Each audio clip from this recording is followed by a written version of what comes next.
lot of the tech communities in India talk about this, how when you design systems like Aadhaar, we really don't know what's in it. It's a black box in some sense. But that is happening because you're treating humans as numbers and you're not treating them as humans, which is where what I speak about when you treat humans as data and datafication of humans itself is. So, how do you then let humans have control over data? The only way to do that is to actually give control to humans. But this is being assumed in a sense that when we talk about privacy, it's always been talked about individual control of their own data. And that is something that I want to set straight, that privacy is a collective right. It is not an individual right. I mean, not only an individual right. So, you can, when we talk about privacy, privacy is often confused with secrecy or anonymity.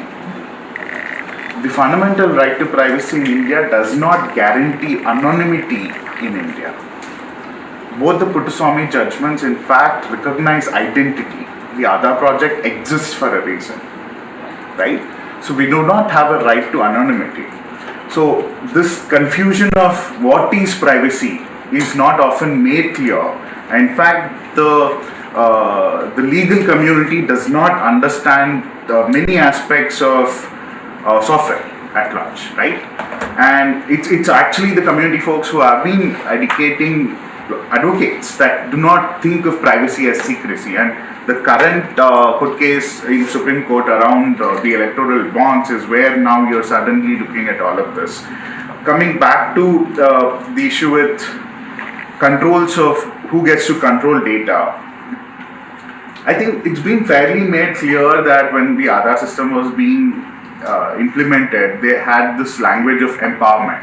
We're going to use data for empowerment, right? So all of your Aadhaar data will be used to empower you. But that never really happened because we didn't know what data was being collected, A. And B, they would never, the idea of empowerment was never from a community lens, from a collective rights sense, right? It was empowerment of somebody who has access to this data. It was never and when you don't have access to this data, there's no idea of empowerment. So when you look at models like smart cities, so within cities, with the idea of urban development, we do delineation of slums. And you can only recognize what is a slum based on budgets that are available. If there is no budget for slum rehabilitation, there are no slums in the city. Because if you suddenly say there are slums and there's no budget to rehabilitate them, then the courts will like, oh, you recognize there are so many slums in your city and so many people who are living in bad conditions, and what are you doing about it, right? So the idea of data collection in itself and what you would recognize as slums or what you would recognize as gig workers, whom would you recognize as a gig worker, and how do you create these data sets itself is very faulty in that sense. And the only way you can change this setup is give back control. And it's been some of the things that I've been trying to raise. And like if you look at different models now, there are these ideas of how to create or how to think about alternatives to Aadhaar. Aadhaar is a model, it's not one database. You're applying that model everywhere, in health, in land, in digitization, everywhere, right? So, and this model is failing in some scenarios, and it is working well in some scenarios. And they are really unsure where it would function or where it would fail, and the only way to know that is experiment it on us.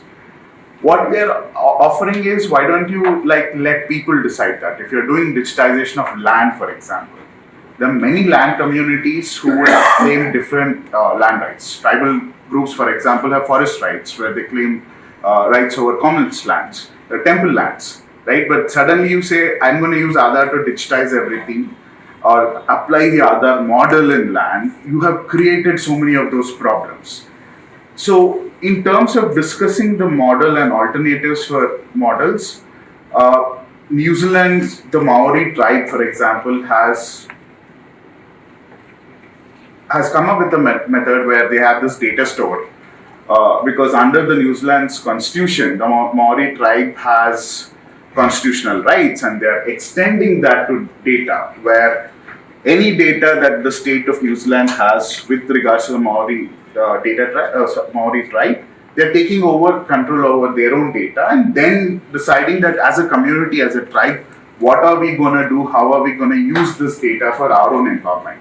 Right? So this idea of empowerment that the state talks about from an individual sense versus a collective empowerment that a group decides.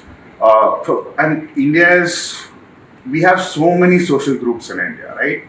And unless we are talking about bringing all these social groups to the table and letting them have certain form of control as a collective, I'm not talking about individuals from a privacy lens. And that is failed unless we get that kind of social participation at a certain level in the digitization process. We cannot have any form of data justice. And these problems that have come up with Aadhaar will extend to every other digitization from now on, including your systems of artificial intelligence and automation, robotics, whatever you want to build. These problems will continue to exist. Yeah, gig workers primarily. Every system that we are talking, right? Like any land, gig workers, health, cities, agriculture, you name it. This is going to extend because you're applying one model and you're forcing it down, and which is where the humanization of data needs to happen. And the only way that you can do this is you have to let people from different communities actually take control.